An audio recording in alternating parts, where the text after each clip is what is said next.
Leiamos juntos nessa manhã, né?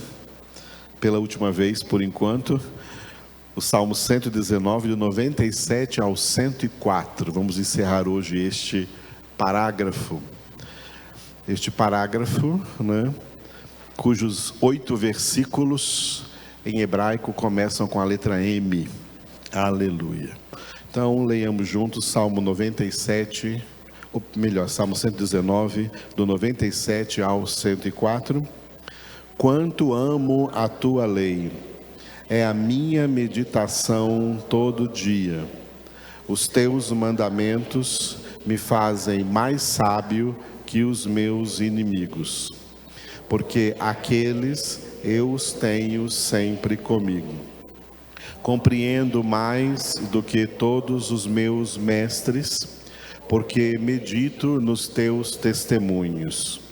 Sou mais prudente que os idosos, porque guardo os teus preceitos. De todo mau caminho desvio os pés para observar a tua palavra. Não me aparto dos teus juízos, pois tu me ensinas. Quão doces são as tuas palavras ao meu paladar, mais que o mel à minha boca. Por meio dos teus preceitos consigo entendimento. Por isso detesto todo caminho de falsidade. Glória a Deus. Bom, o último versículo deste parágrafo, que é o 104, nós vamos ver que a palavra de Deus é chamada aqui de, repita, preceitos. Aleluia. Glória a Deus. A palavra preceitos tem alguns significados muito importantes.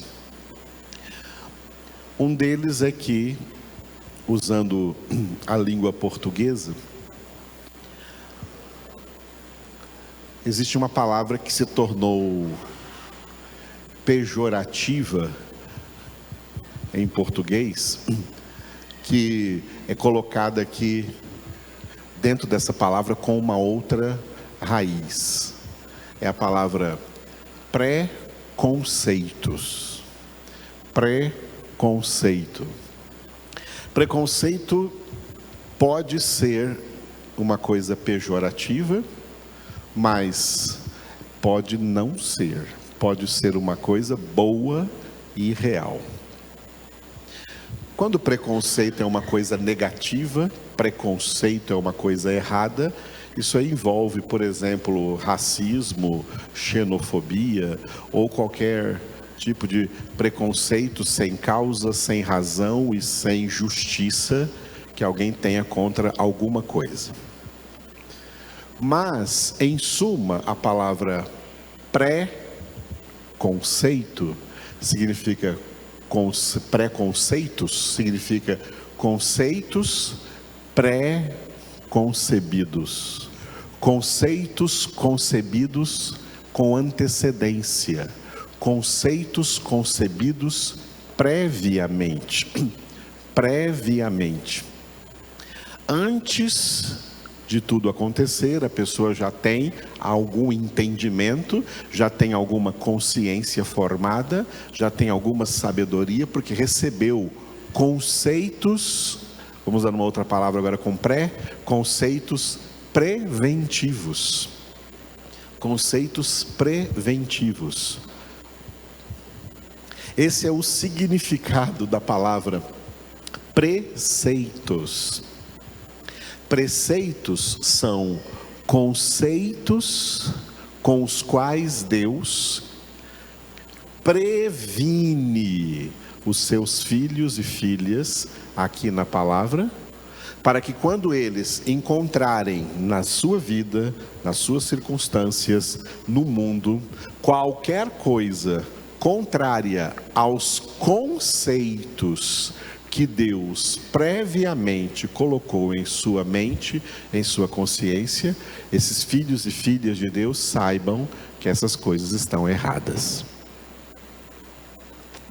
Então, nós não temos apenas preconceitos negativos contra coisas por aí no mundo que estão erradas. Não, nós temos conceitos pré-determinados por Deus, conceitos previamente ensinados por Deus para nós, porque a palavra de Deus tem essas duas características importantes. Ela tem uma característica preferida de Deus, que é a característica preventiva, e tem outra característica também, tá? Que não é a preferida de Deus. A preferida de Deus é a preventiva, mas a segunda também é necessária e Deus faz uso dela. É a característica corretiva.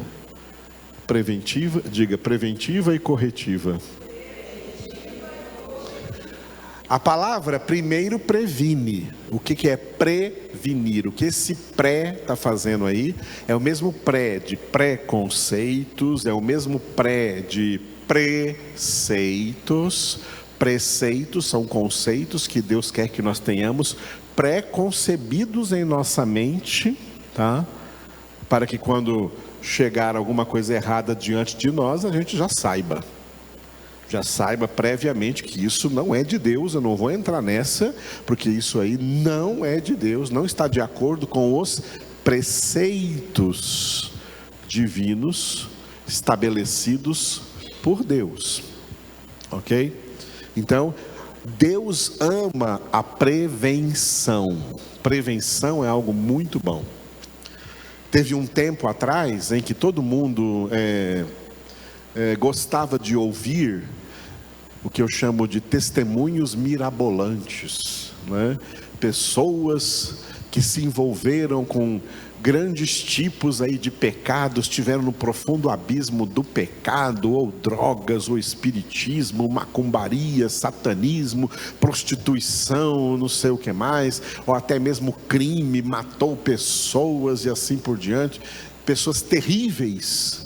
Quando uma pessoa dessa se convertia, né, reunia multidões de crentes para ouvir o testemunho dessa pessoa. Todo mundo ficava assim extasiado, glória a Deus, né?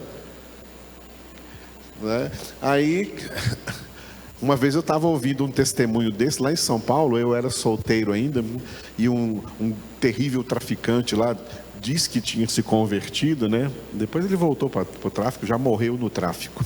Mas disse que tinha se convertido, e a crentaiada todinha reunia para ouvir o testemunho e tal. E ele contando as peripécias que ele fazia quando estava no pecado, né, e tal, e que Jesus então entrou na vida dele, né? E eu tinha um colega do meu lado, um irmão em Cristo, né? Perguntei assim: você não quer também lá dar um testemunho? Ele falou para ele assim, mas ele falou para mim assim: mas que testemunho que eu vou dar? Eu nunca fiz nada de errado. Meu testemunho não vai prestar para nada, ninguém vai dar glória a Deus. Todo mundo pensa que o bom testemunho é aquele lá, do cara que estava no fundo do poço e foi tirado por Deus. O melhor testemunho é aquele que recebeu a palavra preventiva de Deus para nunca cair no fundo do poço. Aí eu falei para meu amigo: o seu testemunho é melhor do que o dele. O testemunho dele é vergonhoso. Ele tinha que se envergonhar. Eu não tenho coragem de ir lá contar meu testemunho, eu tenho vergonha do meu passado. Paulo também tinha. Eu persegui a igreja de Deus, Paulo falava. Eu não tenho que me gloriar do meu passado. Por isso, muito mais benditos diante de Deus são aqueles que previamente, antes de cair em pecados cabeludos por aí, antes de cair nas trevas, receberam os preceitos de Deus, receberam palavra de Deus, e pela palavra de Deus receberam o temor de Deus, para não cair nessas coisas que muita gente cai aí. Porque para esses que caem, Deus tem que usar a característica corretiva da palavra. Não tem um ditado popular aí que o pessoal fala: é melhor prevenir do que remediar? Esse ditado aí é sábio, ele é correto. A prevenção é melhor do que o remédio depois, de ter que usar o remédio depois. O remédio depois vai ser amargo. A correção vai ser dolorosa. Então, olha, a Bíblia fala para nós assim, Deus através da sua palavra fala assim para nós, ó, estai prevenidos. Estai prevenidos para não cair. Existe o cair e o levantar, mas muita gente cai e jamais levanta. Isso é uma realidade histórica. Então, muito cuidado. Olha como Jesus é preventivo. Vigiai e orai para que não entreis em tentação. Ele previne isso antes de entrar. Então, para você não entrar, vigiai e orai. É preventivo. Assim a palavra de Deus é preventiva. Essa característica preventiva é a que Deus mais gosta. Porque a pessoa que entrou em determinados pecados, não é fácil a santificação dela, não. É terrível. Porque a alma dela está acostumada com essas trevas.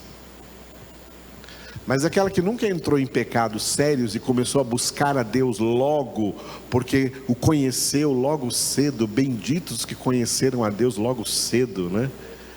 Oh, aleluia, com mais tenra idade, e verdadeiramente receberam a palavra e buscaram, e ficaram prevenidos para não cair em certas artimanhas, em certas ciladas do inimigo. Eles conseguem alcançar uma alma, uma condição de alma mais sensível à presença de Deus e às coisas de Deus. Uma alma menos endurecida, uma alma menos machucada, uma alma sem cicatrizes. E isso aí é muito importante num relacionamento com Deus. Amém? E é isso que Deus ama, por isso que Deus prefere a prevenção, previne. Por isso que Deus fala já em Deuteronômio 6 para os pais, né, inculcar a palavra de Deus na cabeça dos seus filhos, porque é o maior bem que os pais fazem para os filhos, é colocar dentro da cabeça dos filhos a palavra de Deus, porque é promessa de Deus. Ensina, Provérbios, ensina a criança o caminho que ela deve andar, e até quando for velho, ela jamais se desviará dele. Aleluia? Muito bem. Então, preceitos de Deus significa isso. Só que preceitos tem outro significado. É uma palavra muito forte, que está impresso nessa palavra o significado de obrigatoriedade. Os preceitos de Deus não podem ser burlados, não podem ser deturpados. Ninguém pode dar nenhum jeitinho brasileiro para tentar burlar qualquer preceito de Deus, porque Deus não aceita isso. Preceito tem esse caráter forte de obrigatoriedade. O que Deus ordenou para que seja obedecido. Não existe opção ou escolha para desobedecer. Isso não é opção nem escolha. Isso é artimanha de Satanás. Não se desobedece a Deus. Primeiro preceito que Deus deu ao homem foi: não comerás do fruto dessa árvore. Já falei aqui outro dia, nem parece um pecado tão grave comer uma fruta.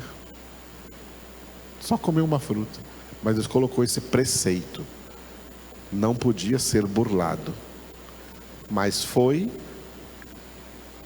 e pelo pecado de Adão e Eva, todos pecaram. todos se tornaram pecadores. A tragédia humana, que para Deus salvar a quem Ele quis, teve que pagar um altíssimo preço. A salvação altissimamente cara, dada ao prejuízo terrível que o pecado causou na humanidade. Porque alguém pisou na bola. Porque alguém pecou. O pecado é horrível. O pecado é pior do que o diabo. O diabo a gente expulsa em nome de Jesus. Você pode tentar expulsar o pecado de dentro de você, que ele vai ficar teimando aí dentro até você morrer. Na vossa luta contra o pecado ainda não tendes resistido até o sangue, até a morte. Terrível. Então, preceitos de Deus não podem ser burlados. Tem esse peso de obrigatoriedade. Tem que obedecer. Tem que obedecer. Por quê? É por isso que preceitos ou mandamentos também são chamados de ordens. O que significa uma ordem? Quando a pessoa pensa em ordem, só pensa que tem que obedecer aquilo que foi ordenado. Não, mas não entende que isso se chama ordem, porque não fazer isso é entrar em desordem. É entrar em desordem. Vivemos em um mundo desordenado. A humanidade é uma humanidade desordenada.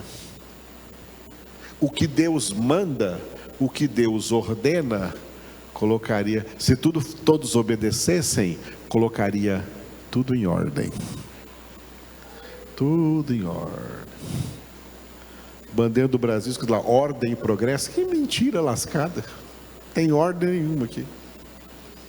Tem ordem nenhuma, nem aqui, nem em nenhum país.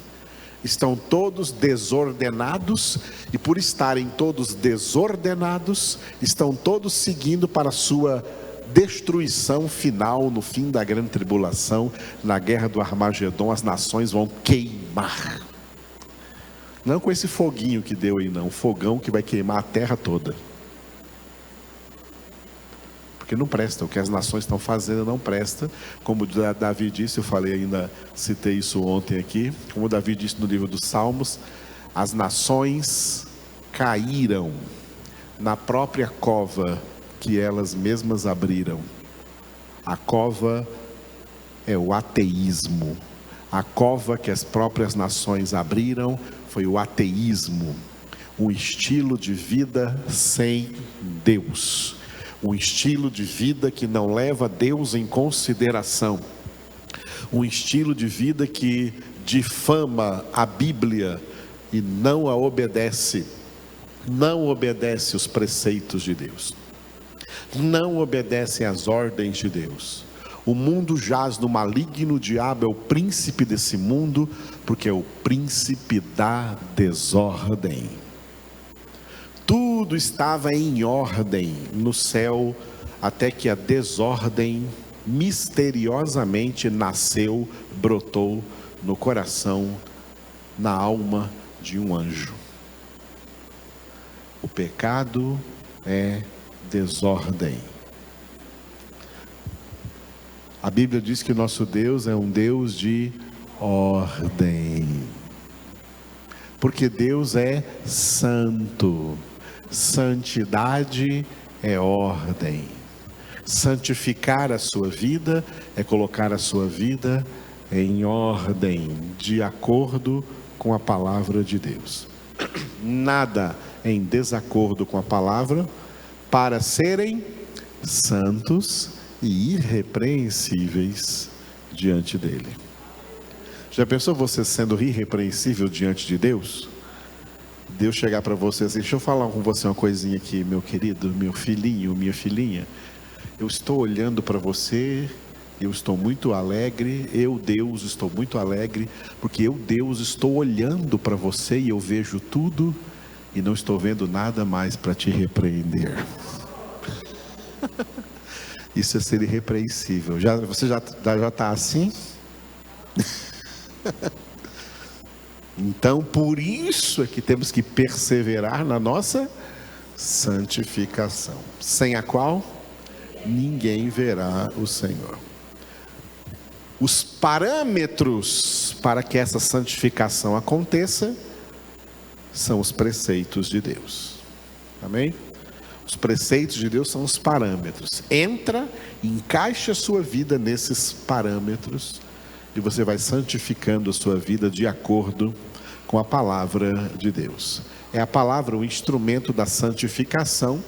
Por isso Jesus, ao orar por nós, disse em João 17:17, Pai, santifica-os na verdade.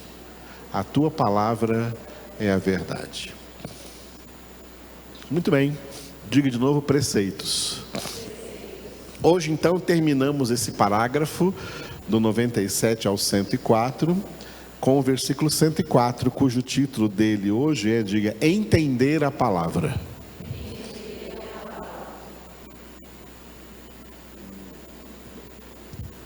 O que você precisa para entender?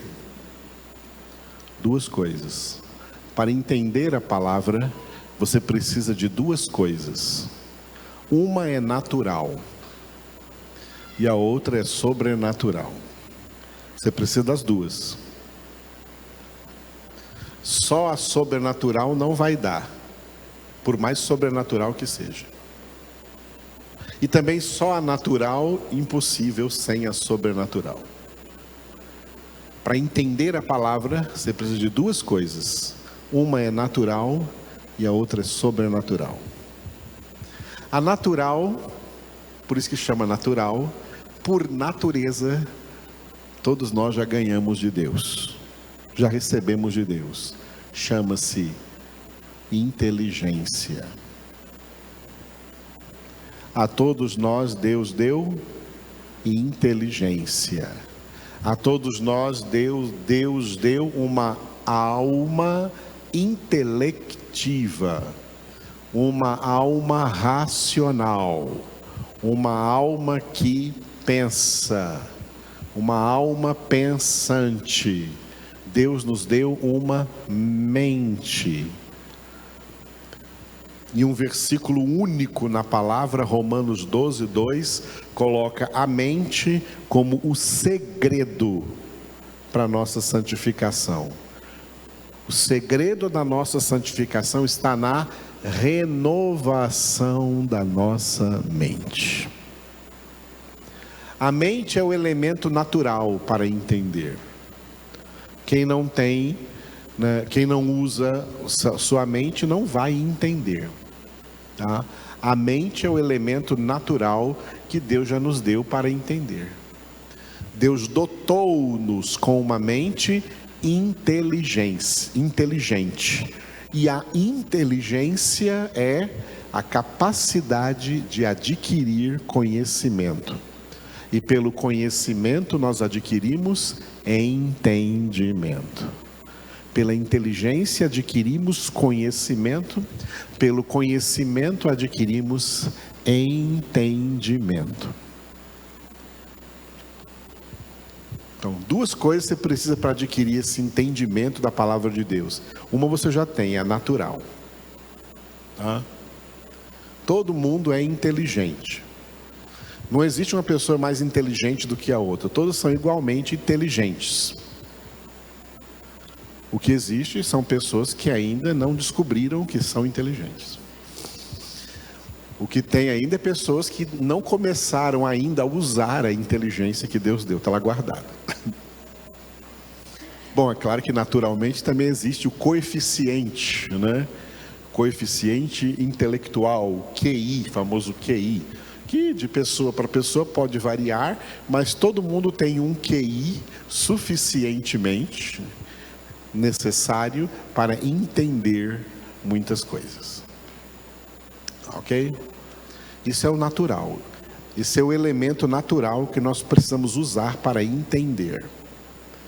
E eu quero frisar bem esse elemento natural, porque o último avivamento que veio sobre a terra foi o avivamento que os homens batizaram como avivamento pentecostal. Que aí surgiram as igrejas pentecostais, igrejas neopentecostais, surgiu o famoso pentecostalismo. E as pessoas, muitas dessas pessoas alcançadas pelo avivamento pentecostal, não entenderam o que Deus estava fazendo ali no avivamento pentecostal. Eles pensaram que não era para usar mais a mente. Infelizmente hoje, a maioria, não todos, mas a maioria de pentecostais e neopentecostais, incluindo pastores, principalmente pastores e pregadores dessa linha, não gostam de pensar. Acham que usar a mente é pecado. Acham que pensar é errado. O povo pentecostal é um povo que não gosta de aprender nada. Não é ensinável. Eles não gostam de ensinamento. Eles pensam que poder de Deus é só poder para fazer curas e milagres. Isso é poder de Deus, eu quero igreja de poder. Eu já vi muitos falar assim: eu quero igreja de poder, eu não quero igreja de ensino, eu quero igreja de poder. Igreja de ensino não tem poder. Já vi muitos falarem isso, já falaram comigo isso. Como que igreja de ensino não é poder? Está escrito em Romanos 1,16 que o Evangelho é o poder de Deus. O Evangelho é a palavra de Deus. A palavra de Deus é o poder de Deus para a salvação de todo aquele que crê. O centurião entendeu isso de uma forma, olha, ele recebeu entendimento da parte de Deus. Aí é o entendimento sobrenatural que eu vou falar. Da parte de Deus, que ele até falou, Jesus mandou um aviso, um recado para Jesus: Senhor, por favor, eu não sou digno que o Senhor entre na minha casa. Olha que coisa, hein? Mas eu sei que se o Senhor mandar, só com uma palavra da tua boca, o meu servo ficará curado. Jesus falou assim: olha, em toda a nação de Israel, eu não encontrei uma fé como essa, desse homem que não era israelita, era um romano, era um centurião romano, era um gentio, mas entendeu que o poder de Deus é a sua palavra, não é outra coisa, é a sua palavra, é a sua palavra. Entendeu a palavra, isso é entender a palavra, ele entendeu a palavra. A maioria de pentecostais, neopentecostais, eu também sou fruto, a minha conversão é de meio pentecostal. Deus já me usou com todos os dons de 1 Coríntios capítulo 12. Eu falo em línguas estranhas, eu oro em línguas estranhas. Eu não oro aqui na presença de vocês porque eu obedeço a Bíblia em 1 Coríntios 14, que diz que quem fala em línguas não fala aos homens, fala a Deus. Se falar diante dos homens, tem que ter a interpretação. Se não tiver a interpretação, a ordem, o preceito é: fiquem calados nas assembleias. Eu obedeço a palavra. Até o mancha pentecostal não obedece não, está tudo por aí, lambariando por aí afora, está desobedecendo a palavra. Pentecostais perderam essa primeira característica natural. Eles não querem pensar. Desde que começou a reforma protestante, tá? Antes do pentecostalismo, não havia pastores sem a devida formação teológica, bíblica e pastoral. Depois que veio o pentecostalismo, não precisa estudar não, qualquer um pode ser pastor. Qualquer um que gritar um aleluia mais alto do que o outro, você tem que ser ordenado pastor. Que pena. Que pena. Aí se tornam pastores sem conhecimento, pastoreando pessoas sem conhecimento. São cegos guiando cegos. Quais são os pastores que Deus diz na palavra? Pastores segundo o coração de Deus. Jeremias capítulo 3, versículo 15. Deus disse: eu vos darei pastores segundo o meu coração, que vos apacentem com conhecimento e com inteligência. Esses são pastores segundo o coração de Deus. Mas não são pastores segundo o coração dos homens. Os homens não querem pastores assim, não. Eles querem pastores que pastoreiem eles com curas e milagres, com prosperidade e outras porcarias que o diabo inventou por aí e eles acreditaram. Porque, não usaram o que Deus lhes deu de forma natural, a inteligência para entender a palavra de Deus. Então, para entender a palavra de Deus, precisa de duas coisas: natural, a inteligência. Pronto, essa você já tem. Diga aí, essa eu já tenho. Muito bem. A outra é sobrenatural. Se chama a iluminação do Espírito Santo. A iluminação do Espírito Santo. O Espírito Santo tem duas coisas importantes em relação à Bíblia. A Bíblia escrita, ela está aqui escrita porque ela veio pela inspiração do Espírito Santo. Os escritores da Bíblia foram homens inspirados pelo Espírito Santo. A palavra técnica para inspirar é soprar. A palavra espírito, ruhá, no hebraico, pneuma, no grego em português é sopro, ou vento, ou sopro, ou sopro.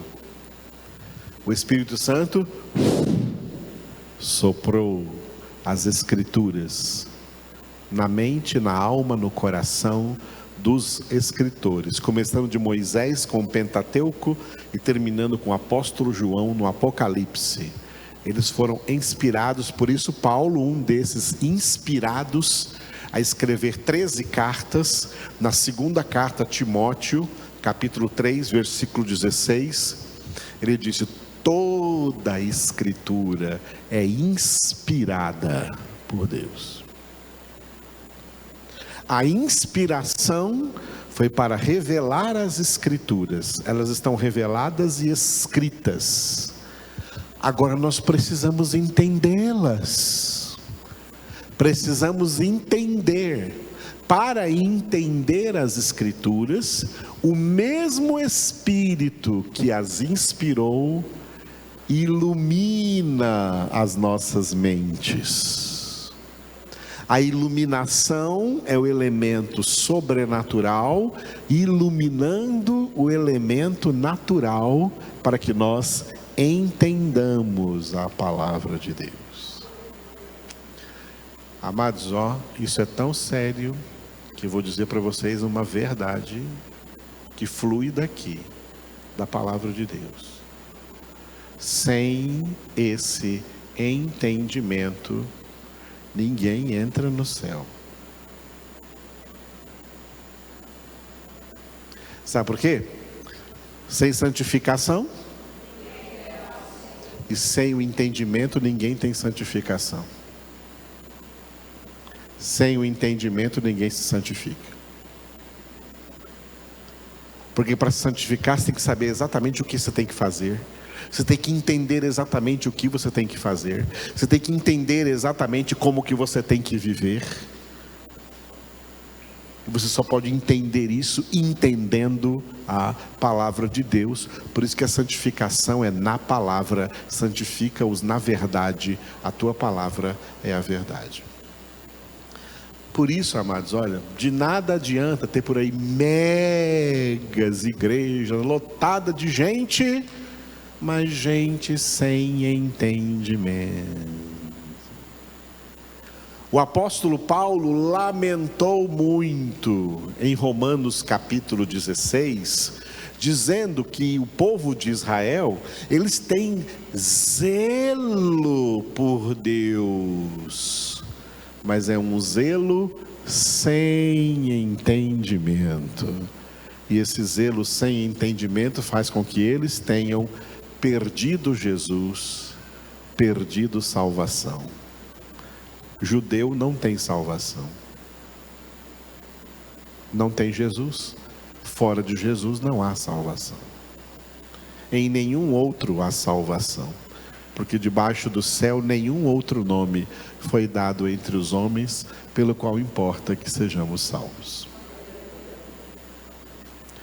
Não adianta ter um zelo religioso. As religiões, de todo tipo de religiões que existem na face da terra, produzem pessoas zelosas por aquelas religiões, por aquelas religiosidades, por aqueles rituais religiosos de cada religião. Pessoas zelosas naquela religiosidade, pessoas sinceras naquela religiosidade, mas não adianta nada para elas, porque não entenderam. A religiosidade não leva a entender a palavra de Deus. Por isso foi para um religioso que Jesus disse, o sumo sacerdote Nicodemos, mestre em Israel, que Jesus disse: se você não nascer de novo, não poderá ver o reino de Deus. Mas o que é isso de nascer de novo? Eu não entendo. Por que Nicodemos não entendeu o que Jesus disse? E Jesus falou com ele, engraçado, né? Você é mestre em Israel e não entende essa palavra que eu estou dizendo? Não entende. A religiosidade não traz entendimento.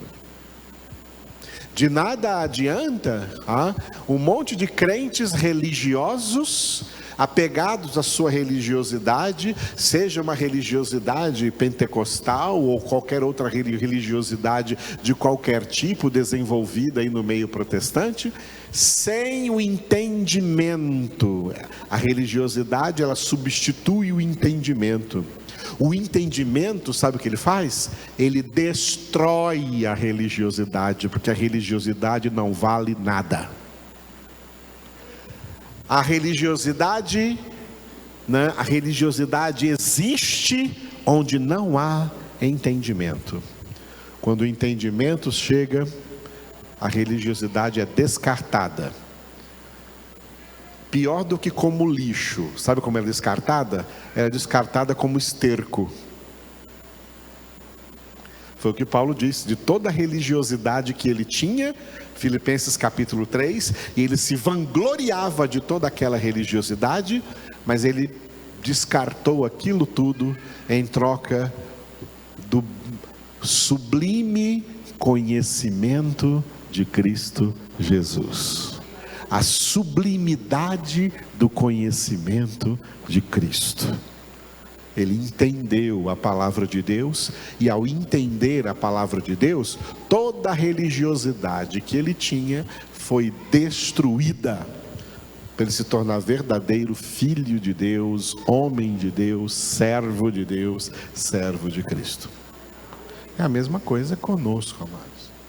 O entendimento da palavra é crucial, e para o entendimento precisa dessas duas coisas, natural e sobrenatural. Natural é a sua inteligência, e sobrenatural a iluminação do Espírito Santo, iluminando a sua inteligência, para você entender a palavra, porque só vai conseguir viver, praticar, obedecer a palavra quem a entender. Quem não entender não consegue praticar. E aí, não conseguindo praticar, é aquele que ouve, recebe a palavra, mas não pratica, edifica sobre a areia, essa casa vai cair e grande será a sua ruína. Olha quanto tempo nós ficamos no título do versículo 104, diga, entender a palavra. Agora vamos ver o versículo aí na nossa tradução, né? Nossa tradução aqui em português, o salmista orou assim, falando com Deus: por meio dos teus preceitos consigo entendimento, por isso detesto todo caminho de falsidade. Vocês.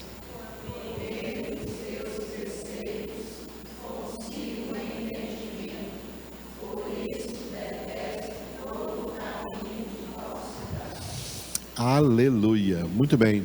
Olha, a palavra preceitos aqui está substituindo a palavra de Deus.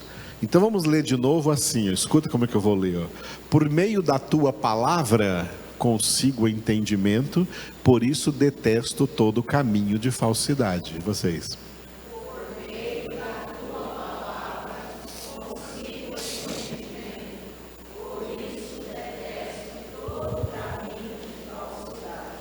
Vamos ver o que tem de diferente do português para o texto original em hebraico. Em hebraico você tem Mipikudeira et bonam alken saneti kolohar shaker. É assim que está escrito aí originalmente em hebraico, com letras brasileiras, letras em português. Primeira palavra, diga, Mipikudeira.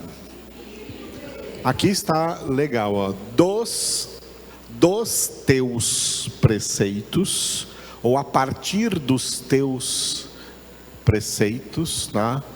A partir, aquele primeiro mi ali, o mi em hebraico, é o from do inglês, o from, a partir de algum lugar, né? From your words, ou seja, a partir das tuas palavras, a partir dos teus preceitos, tá? Segunda palavrinha, diga, et bonam. Et bonam é uma conjugação de um verbo que é o verbo entender. É o verbo entender. E nessa conjugação, para a gente traduzir para o português, a gente tem que usar um verbo auxiliar, que é... Ele aqui usou o verbo conseguir. Conseguir, eu vou usar o verbo receber. Conseguir entendimento, ou receber entendimento, ou captar entendimento, tá? Alcançar o entendimento. É isso que significa o verbo etibonã. Então, né, a partir dos teus preceitos eu recebo, ou eu alcanço, eu consigo o entendimento, ok? Aí vem esse, diga, alken. Esse alken é por isso, tá? O al é por e o ken é isso, por isso. É assim que fala por isso em hebraico. Alken, por isso, tá? Por isso, alken. Aí vem um verbo forte aí, diga, saneti.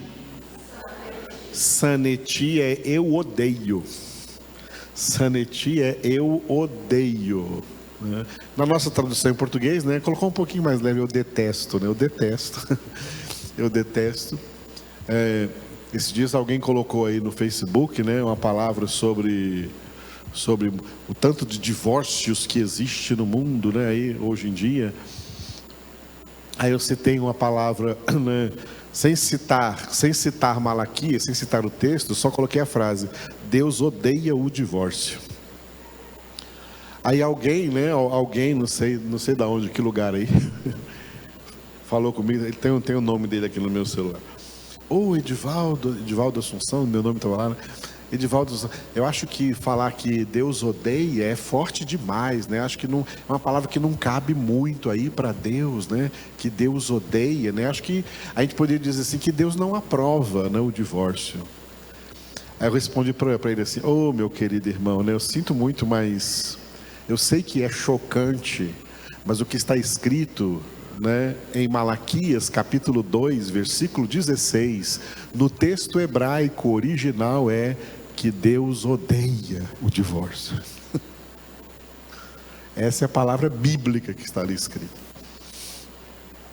Então aqui também foi usado aqui saneti, o verbo odiar. O ti é eu, o i no final aí, sanet é o verbo odiar, e o i é o eu odeio. Penúltima palavra, diga, colohar, é o col, mas o ohar, colohar. Kol é a maneira de dizer em hebraico, tudo, todo, toda, todos ou todas. Aqui vai ser todo, chama substantivo de totalidade. Aqui é todo. E ohar é uma palavra interessante, porque tem, em hebraico nós temos derer e temos ohar. As duas palavras são traduzidas por caminho. Como nós temos em inglês way e path, way ou path, as duas palavras são caminho, né? Caminho, mas cada uma delas tem um significado diferente. Quando a palavra derer é usada no Antigo Testamento, é o caminho de Deus, é o caminho apertado que Jesus disse, que conduz à vida eterna. E quando a palavra fala ohar, é o caminho largo, é o caminho da perdição. O caminho largo, o caminho da perdição. Ohar. Duas palavras para caminho, né? Caminho em hebraico. Derer é uma palavra comum, porque é até nome de muitos homens em inglês. Chama Derek. Vocês vão que chama Derek, o nome deles não vem do inglês, vem do hebraico. Derer, que é caminho. Derer significa o caminho de Deus, enquanto que ohar é o caminho espaçoso que conduz à perdição. E quem recebe entendimento da palavra de Deus passa a odiar todo o caminho. Última palavra, diga shaker. Shaker é falso, ok? Falso. Se você conhecer alguma pessoa falsa, fala para você é shaker, sabia? Ela não vai saber o que é. Sabia como você... obrigado, eu não sabia que eu era. Shaker é falso. Odeio todo caminho falso. Então, em português ficaria assim, ó: dos teus preceitos eu recebo entendimento, por isso odeio todo caminho falso. Vocês?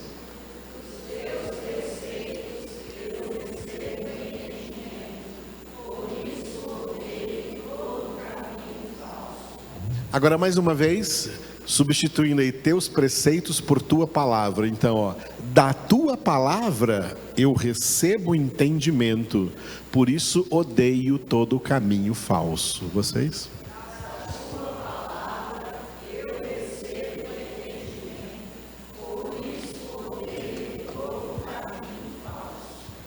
Aleluia, glória a Deus. Esse odiar aí não é um odiar assim que você pode estar pensando de sentir raiva, ficar com aquele ódio, aquela raiva. Esse odiar aí é aquele odiar de você experimentou uma determinada comida e não gostou. Ai, eu odeio isso. Não é que você tem raiva daquela comida, é que você não gostou, ela não desceu, não foi, seu paladar não foi com aquela comida, tá? O paladar dos filhos de Deus não se agrada mais dos banquetes servidos por Satanás aí no mundo. Foi por isso que ontem eu dei o exemplo aqui do Daniel e dos 3 jovens na Babilônia que se recusaram a comer da mesa de Nabucodonosor, né? E eles então conseguiram, com o carcereiro deles lá, que eles comessem só legumes, né? E aquilo lá para nós é um ensinamento. Quem é de Deus, quem participa da mesa do Senhor, que a gente simboliza aqui com a instituição de Jesus, a ceia, quem participa da mesa que o Senhor preparou para nós na presença do inimigo, Salmo 23, que é a palavra de Deus, A Santa Ceia é a Sagrada Escritura, é a Palavra de Deus, Jesus é o Verbo de Deus. Quem participa dessa mesa passa a detestar outras conversas, outras palavras, palavras que vêm de outra mesa, palavras que vêm de uma mesa falsa, palavras que não alimentam. Isaías 55, Deus fala: por que vocês gastam dinheiro com aquilo que não alimenta? Venham a mim e eu vos darei uma comida que verdadeiramente alimenta e de graça. E é graça de Deus, tá? Alimento. Olha só, grave essa frase: cada pessoa manifesta ser aquilo do que ela se alimenta. Cada pessoa manifesta ser aquilo do que ela se alimenta. Quem se alimenta da palavra de Deus manifesta ser filho de Deus. Quem se alimenta das coisas do mundo manifesta ser filhos do mundo e do maligno e do diabo. Por isso Jesus disse bem eloquentemente em João capítulo 6, repetindo várias vezes a palavra pão, carne, bebida, comida: eu sou o pão da vida, eu sou o pão vivo descido do céu. Quem come a minha carne, quem bebe o meu sangue, tem a vida eterna, eu o ressuscitarei no último dia. Aí o povo que estava ali ouvindo se escandalizou, achou que a palavra de Deus era muito pesada. É exatamente isso que os próprios evangélicos hoje acham. A palavra é muito pesada, a palavra é muito forte, não pode ter tanta palavra, senão que a gente não aguenta, não suporta. A palavra se tornou para os próprios evangélicos uma comida que eles não suportam. Aquele povo que ouviu Jesus também não suportou e foram todos embora. Só ficaram os 12 apóstolos e Jesus deixou a porta aberta para eles também. Vocês também querem ir? A porta está aberta. Aí o apóstolo Pedro interveio e disse: a quem iremos, Senhor? Só tu tens palavras de vida eterna. Os outros todos vão embora. Quem não é de Deus não suporta a palavra de Deus, tá? Outra frase para você decorar aí, ó. Quem não é de Deus não suporta a palavra de Deus. Tem muito pastor que não é de Deus, eles não suportam a palavra de Deus. Até pastor, sendo pastor, ainda mais crentes, tem muitos crentes que não suportam a palavra de Deus. E é por isso que em muitas igrejas a palavra de Deus vem sendo já há algumas décadas substituída por outras coisas que eles gostam mais. Enche linguiça nas igrejas, nos cultos, de coisas que as pessoas gostam mais. Enche de fogo estranho, porque elas gostam do fogo estranho. O fogo verdadeiro é o fogo que queimava a sarça, mas não a destruía. É a palavra de Deus. A palavra é o fogo verdadeiro que arde, e que arde no coração de quem vai morar no céu, como ardeu no coração dos 2 discípulos de Emaús, quando pelo caminho o Senhor lhes anunciava as Escrituras. E eles falaram um com o outro depois que reconheceram Jesus, e Jesus desapareceu na frente deles, né? Desapareceu na frente deles, né? Não tem super-herói nenhum que faça isso, não tem X-Men, não tem nada, ninguém que... Depois que Jesus apareceu na frente deles, não ardia no peito o nosso coração, quando pelo caminho Ele nos abria as Escrituras, Ele nos explicava as Escrituras? A palavra de Deus, é a palavra de Deus que traz o entendimento, que faz arder o nosso interior com verdadeiro fogo. Quem não gosta da palavra, fica só atrás de fogo estranho, inventando coisas, inventando fogo estranho. Deus não gosta, eles gostam e pensam que Deus está gostando. Nadab e Abiú morreram fisicamente, felizes deles, porque os que não estão morrendo fisicamente, estão morrendo espiritualmente, pensando que estão indo para o céu. O pior, as pessoas mais enganadas que passarem pela terra, são aquelas pessoas que estão indo para o inferno, mas que pensam que estão indo para o céu. Pensam que tem salvação por causa da sua religiosidade e dos seus rituais religiosos, e não por causa da palavra de Deus. É a palavra que leva para o céu. Jesus é a palavra. Eu sou o caminho e a verdade e a vida, e ninguém vem ao Pai senão por mim. Por isso, eu sei que estou falando aqui, e à distância, com pessoas inteligentes. Já tem o que é natural. Agora, coloque-se diante de Deus. Faça o que Jesus diz em Mateus capítulo 6, versículo 6. Entra no teu quarto, fecha a tua porta e ora ao teu Pai em secreto, e ore como Ana orou, derramando a sua alma diante de Deus e dizendo para Ele: Senhor, o que eu quero é iluminação para entender a tua palavra, porque eu sei que se eu entender a tua palavra, já deu tudo certo. Lembra aquela música? Vai dar tudo certo. Já deu tudo certo, se eu entender a palavra de Deus. Tem crentes aí passando por sofrimentos, passando por tantas lutas que poderiam ter sido evitadas, sofrimentos que poderiam ter sido evitados, lutas que poderiam ter sido evitadas, se entendessem a palavra de Deus. Se você entender a palavra de Deus, você vai passar por outras lutas, por outros sofrimentos que você não vai poder evitar, mas que são necessários e plano de Deus para a sua santificação. Mas quem não entende passa por sofrimentos que poderiam ser evitados, por lutas que poderiam ser evitadas, se entendessem a palavra de Deus e agissem de acordo com a palavra de Deus. Esse entendimento, amados, vem pela palavra. Aleluia.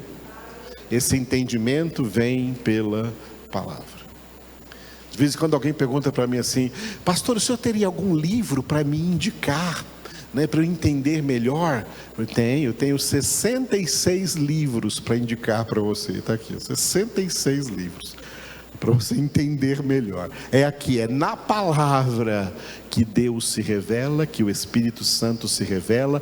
A palavra é a espada do Espírito, é o instrumento do Espírito Santo. É a palavra de Deus que Ele usa. A palavra, por isso Ele é chamado por Jesus em João 16,13 de o Espírito da verdade, que vos guiará a toda a verdade. Confie na palavra, a palavra é Jesus. Confiar em Jesus é confiar nessa verdade, é confiar nessa palavra. Nele você pode confiar. Outra música, lembrei de outra música. Nele você pode confiar. Confia na palavra de Deus. Aleluia. Porque é dela, não é de outro lugar, não é de outro lugar, não é de outra pessoa, não é de outro livro, não é de outra circunstância, é dela, é da palavra que virá para você o entendimento, tudo que você precisa entender.